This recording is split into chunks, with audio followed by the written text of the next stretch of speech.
ہیں نواز شریف کی واپسی کے حوالے سے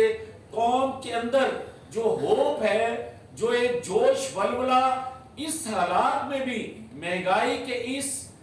ستم سے ستائے ہوئے لوگ بھی امید لگائے بیٹھے ہیں کہ نواز شریف کے آنے سے، اور میں یہ بتا دوں جب ہم کہتے ہیں کہ نواز شریف چوتھی دفعہ پرائم منسٹر بننے جا رہے ہیں تو میں پرائم منسٹر سے زیادہ میں سمجھتا ہوں کہ اس پاکستان کو ایک رہبر کی ضرورت ہے۔ پاکستان کی رہبری کرنے کے لیے، قوم کی رہبری کرنے کے لیے ایک تجربہ کار محب وطن جس کا ماضی حال گواہ ہو کہ وہ اس اہل ہے، تو قوم اس سے امیدیں لگائے بیٹھی ہے جس کا نام نواز شریف ہے۔ اس کو پرائم منسٹر سے زیادہ پاکستانی قوم کے اس جو ایک ڈائریکشن سیدھی کرنے اور منزل کی نشاندہی کرنا نواز شریف کے علاوہ قوم کے لیے کوئی ہوپ نہیں ہے، تو لہٰذا اس عدل کے ترازو کو کہ پلڑے کو برابر رکھ کر آگے چلنے دیا جائے اور انتخابات وقت مقررہ پر ہونے چاہیے، منصفانہ ہونے چاہیے، 2018 کا ری پلے نہیں ہونا چاہیے، بار بار کسی کو مقبول شخص کو قبولیت کے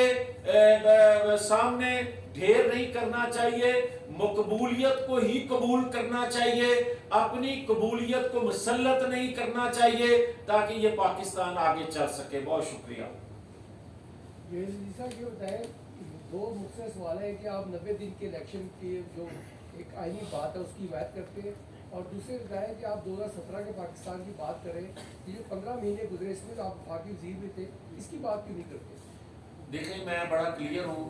کہ پونے 4 سالوں میں جو تباہی بربادی ملک کی ہوئی، جن پالیسیوں سے، جن مالیاتی اداروں سے جو آپ نے کمٹمنٹس کی تھی اور پھر خود ہی ان پہ عمل نہ کیا تو پاکستان ڈوبتا گیا،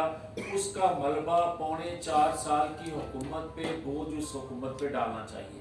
16 ماہ کی جو حکومت ہے اس نے جو نالائکیاں کی ہیں، اس نے جو غلط فیصلے کیے ہیں، 11 جماعتیں تھیں اس قومی حکومت میں، اس کا بوجھ جو ہے برابر تقسیم 11 جماعتوں پہ کرنا چاہیے۔ میں اس سے اپنے آپ کو الگ نہیں کر سکتا، مگر یہ نہیں ہونے دیں گے کہ آپ پونے 4 سال کا بھی 16 ماہ کا بھی سارے کا سارا ملبہ صرف مسلم لیگ نون پر اس لیے ڈالیں کہ قوم کو ہوپ ہے، امید ہے کہ مسلم لیگ نون کی قیادت نواز شریف کی شکل میں پاکستان کو نکالنے کی پوزیشن میں ہے۔ یہ ہمارے ساتھ 97 میں بھی ہوا، یہ ہمارے ساتھ 2013 میں بھی ہوا کہ نواز شریف کو مائنس کر کے ٹھیک ہے مسلم لیگ کو حصہ لینا چاہیے۔ اگر آج کو یہ سوچتا ہے کہ مائنس نواز شریف کر کے مسلم لیگ کو حصہ دینا چاہیے یا حکومت بنانے دینی چاہیے، اس سے کوئی فائدہ ملک کو نہیں پہنچے گا۔ مجھے تو فائدہ پہنچ سکتا ہے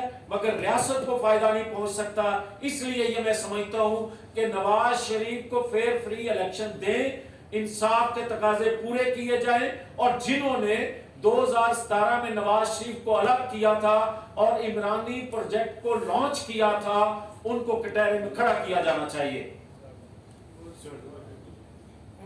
سر یہ نگران حکومت تقریباً 2 ماہ کی عمر ہے اس کی،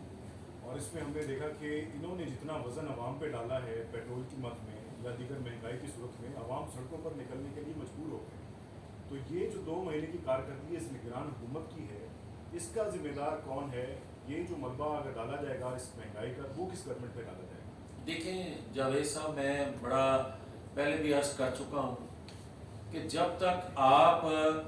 بگاڑ پیدا کرنے والوں کو کٹہرے میں نہیں لائیں گے، قوم کو پورا سچ نہیں بتائیں گے، تو قوم کے اندر جو مایوسی ہے، جو تقسیم ہے، جو ذہن سازی سال